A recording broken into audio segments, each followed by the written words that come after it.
15 अप्रैल के दिन कोर्ट में क्या हुआ था? क्या बीजीएमआई के ऊपर लगे एलिगेशंस झूठे हैं या फिर बीजीएमआई अभी भी सचमुच में एक डिजिटल स्कैंडल चला रहा है?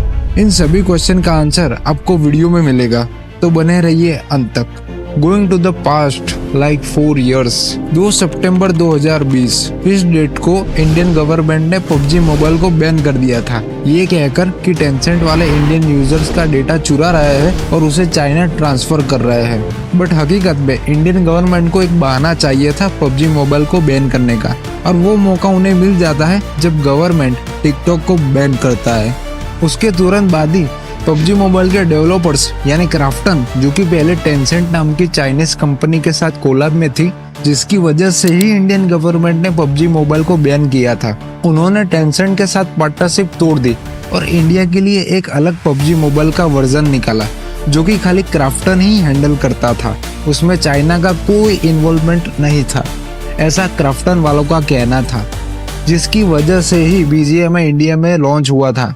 क्योंकि इंडिया और चाइना के रिलेशन कितने अच्छे हैं वो मुझे आपको बताने की ज़रूरत नहीं है।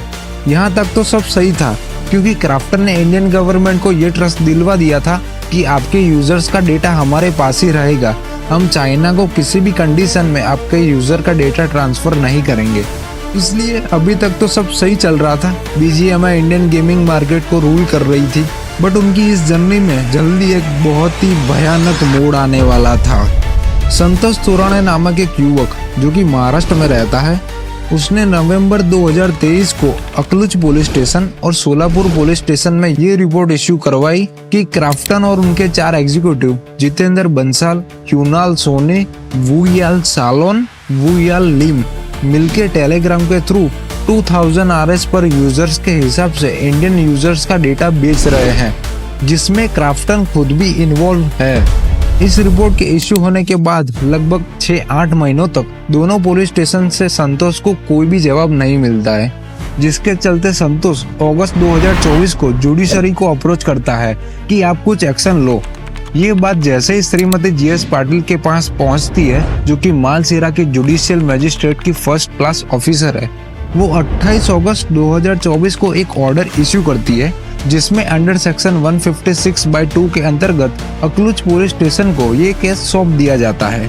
जिसके थोड़े दिनों बाद ही संतोष 5 सितंबर 2024 को एक FIR करवाता है under section of 72, 72A and 85 of the technology act 2000 और चीटिंग के लिए IPC सेक्शन 420 के अंतर्गत अकलूज पुलिस स्टेशन संतोष की FIR इश्यू करवाती है, जिसके बाद कार्यवाही शुरू होती है।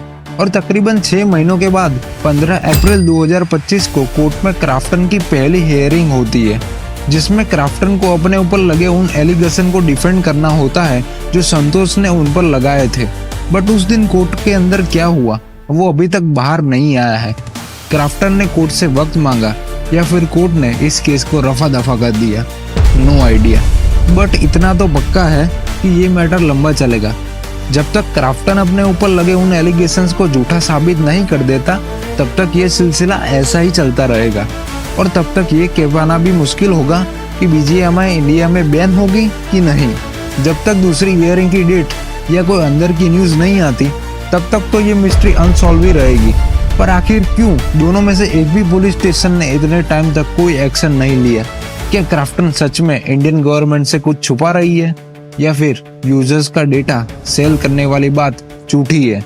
मुझे नहीं पता, बट इतना ज़रूर पता है कि बीजीएमआई को टाटा बोलने का टाइम आ गया है।